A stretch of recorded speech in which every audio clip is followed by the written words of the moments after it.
बिस्मिल्लाहिर्रहमानिर्रहीम, अस्सलाम वालेकुम। जी मैं आयशा नुमान आपके खुद में हाज़िर हूँ आपके अपने चैनल आम आवाम के साथ। पाकिस्तानियों, आज हम शुरुआत करेंगे अपनी गुफ्तगू का। बहुत से अहम मौज़ूआत हैं और मैं चाहती हूँ ये व्लॉग आप मुकम्मल देखें, क्योंकि आज जिस तरीके से मैं फैक्ट्स एंड फिगर्स के साथ आपको हर चीज़ शेयर करने वाली हूँ, हर मामले से आगाह करने वाली हूँ, इससे पहले शायद आपको इतनी मुदल्लिल किस्म की वीडियो देखने को नहीं मिली होगी।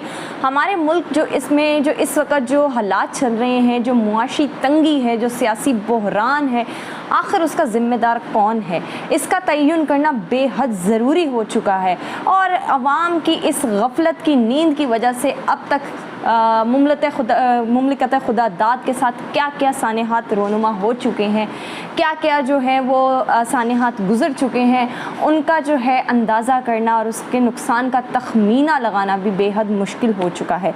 तो जनाब, सबसे पहले हम जिस अहम नुक्ते से स्टार्ट करने वाले हैं वो ये है कि रातों रात जो है वो बिजली बम गिरा दिया गया। पहले तो पेट्रोल बम गिर रहा था, महंगाई जो थी वो ज़ोरों शोरों से जारी थी, लेकिन अब रात गए जो है एक अब बहुत ही अलग किस्म की नोयत की जो कार्रवाई है वो डाली गई है। और वो क्या है, पाकिस्तानियों को जो है आजकल जिस बहरान का सामना है वो है बिजली के बहरान का।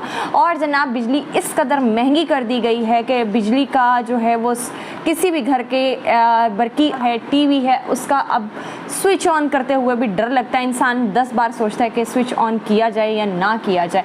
लाइट होने के बावजूद जो है लोगों के अंदर इतना खौफ तारी हो चुका है बिजली के बिलों को लेकर, उनकी बढ़ती हुई कीमतों को लेकर के अब लोग जो हैं उन्होंने लोड शेडिंग वाले हालात में रहना शुरू कर दिया। अगर लाइट हो भी तो वो पंखे बंद, बिजली बंद और स्विचेस जो हैं ऑफ करके गुजारा करने की कोशिश कर रहे हैं। तो जनाब, IMF से जो बेल आउट पैकेज मिला है, जो $3 अरब की जो डील एक डन हुई है और उसके इसमें जो अभी $1 अरब जो है पाकिस्तान को मुहैया किए गए हैं, वो 3 अरब का कर्जा लेने के लिए पाकिस्तान के जो मौजूदा दौरे हुकूमत की जो PDM जमात है उसने एड़ी चोटी का जोर लगा दिया।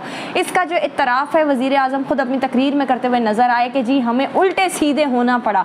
और एक और जगह मैं एक किसी का बयान सुन रही थी, शायद हामिद मीर साहब का, जी गालिबन एक ट्वीट था उनका, वो मैं सुन रही थी जिसमें वो फरमा रहे थे कि IMF का जो एक पूरी जो डिस्कशन थी वो नेगेटिव वे में जा रही थी और इसका ख़दशा था कि भाई ये शायद डील दोबारा से मुस्तरद हो जाए। तो जनाब, मरियम औरंगज़ेब ने और जो 2000 वाली बाजी हैं हमारी, और शीरी रहमान ने जिनका ताल्लुक पीपल्स पार्टी से है, उन्होंने जनाब आयतुल कुर्सी का विर्द करना शुरू कर दिया और उनके दम में और इनके दरूद में और उनकी आयतुल कुर्सी में इस तरह का जादू चलाया कि जनाब IMF की डील जो थी वो डन हो गई। अब डन हो गई, लेकिन इस सब में जो बाजा है वो किसका बज गया, वो पाकिस्तानी कौम का बज गया। उम्मीद जाहिर की जा रही थी कि पाकिस्तान की जो अंदर है दूध शहद की नहरें जो हैं वो बहना शुरू हो जाएंगी।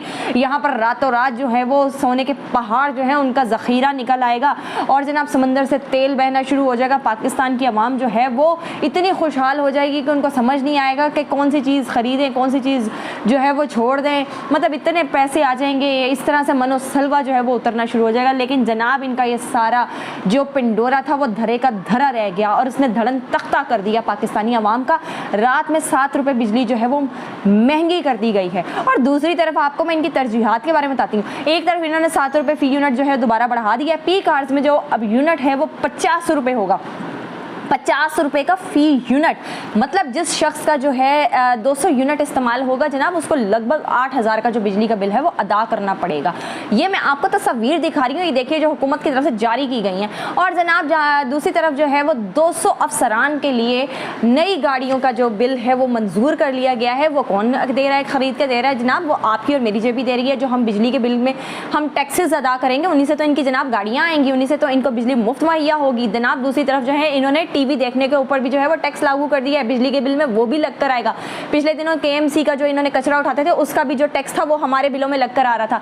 जो हमने रेडियो गुज़िश्ता ज़माने में दौरे कदीम में सुना है जनाब, उसका भी अब हमें बिल लग के आएगा। यार क्या पागलपन है, क्या इंतहा है यहाँ पे जहालत की किसी और मुहज़्ज़िब मुआशरे में, किसी जिंदा कौम में क्या आज तक इस तरह के टैक्सेस वसूल किए गए हैं? अब मेरे ख्याल से रहना सिर्फ ये रह गया है कि जो गोरकन जो कब्र खोदेगा उसमें जो बेलचा इस्तेमाल होगा ना, उसके लिए भी जो है वो टैक्स लगाकर हमें जो है वो हमें कब्र नसीब हुआ करेगी। हाँ, उसका भी टैक्स जो है वो बिजली के बिलों में आएगा, सुई गैस के बिलों में आएगा। अब जनाब हम बात करते हैं 7 रुपये जो है फी यूनिट का इजाफा हो चुका है, 15 रुपये टैक्स और तकरीबन जो है वो टीवी देखने के ऊपर लग गया है। अब जनाब हम बात करते हैं कि पाकिस्तान के हालात इसी वजह से इतने बदतर हो चुके हैं कि पाकिस्तान के लोग जो है वो पाकिस्तान धड़ाधड़ छोड़ने के ऊपर जो है वो गौर कर रहे हैं। और जनाब जनवरी से लेकर जून 2023 तक, पिछले महीने तक पाकिस्तान से तकरीबन 4 लाख, एक अगर आप लमसम अमाउंट देखें या फिर एक एक्यूरेट फिगर तो नहीं है, खैर ये 3,95,000 जो पाकिस्तानी हैं उन्होंने पाकिस्तान को छोड़ दिया है। क्यों छोड़ दिया है? इस नालायक और निकम्मी नखट्टू हुकूमत की वजह से छोड़ा है, जो कि हमारे सरों पर लाकर लाद दी गई है।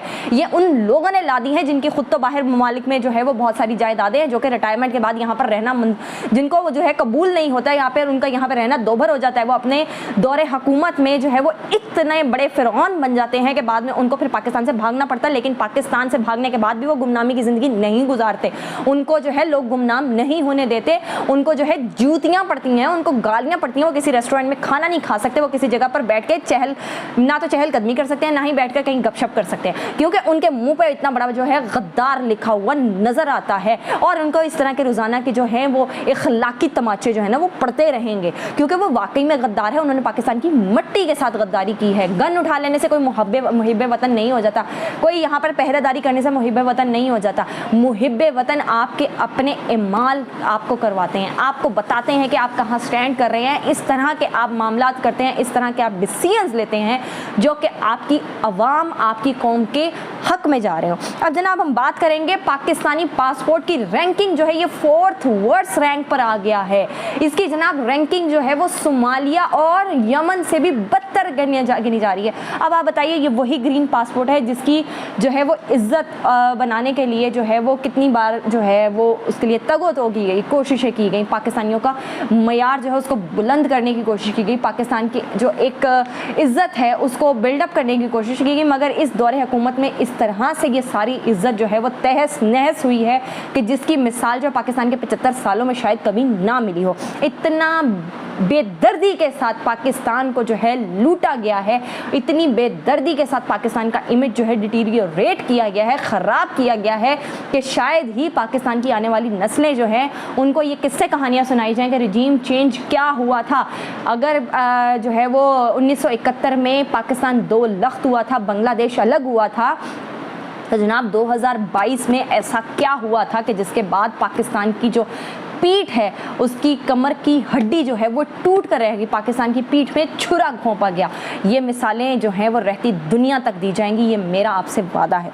अब जनाब हम बात करेंगे कि पाकिस्तान का जो मयार है वो किस तरह से, कितने दर्जे जो है वो तनज़्ज़ुली का शिकार हो चुका है। यही वजह है क्योंकि पाकिस्तानी यहाँ पर नहीं रहना चाह रहे। और उसके पीछे के तमाम क्या चीज़ें हैं, उसके पीछे तमाम क्या वजूहात हैं? उसके पीछे वजूहात ये हैं कि पाकिस्तान जो है it is verse then a banana Republic. ठीक है, पाकिस्तान में इस वक्त कोई कानून नाम की शय नहीं है। पाकिस्तान में जिसका दिल चाह रहा है वो अपनी चला रहा है। पाकिस्तान में कोई ऐसा इदारा नहीं है जो कि ऑन मेरिट काम कर रहा है। पाकिस्तान में ऐसा कोई अफसर नहीं है जो कि ईमानदारी से जो है वो काम कर रहा है। हाँ, लेकिन पाकिस्तान में हर अफसर जो है वो एक काम बहुत ईमानदारी से कर रहा है और वो है बेईमानी। और जनाब यहाँ के जज जो हैं उनके हाथ पांव बांध के उनको सीधा लिटा दिया गया है। उनके अंदर इतना हौसला नहीं है कि वो आईन और कानून के मुताबिक फैसले दे सके। और जनाब 9 मई का मंजन अभी तक आपको सैटेलाइट चैनल्स पर जो है वो बिकता हुआ नजर आ रहा है। लेकिन जनाब जितनी जो चीज़ जितनी तवील हो जाती है ना, उससे उतनी अट्रैक्शन ख़त्म हो जाती है। बस इनफ बहुत हो गया भाई, हम और भी एड्स देखते हैं। ये एड देख देख के हमारी आंखें भी थक चुकी हैं, हमारे कान भी पक चुकी है। प्लीज़ जनाब कोई नया बयानिया बिल्डअप करें ताकि पाकिस्तानी कौम के कुछ पल्ले पड़े, क्योंकि ये सारी चीज़ें पाकिस्तानी कौम के पल्ले नहीं पड़ी। बहुत शुक्रिया।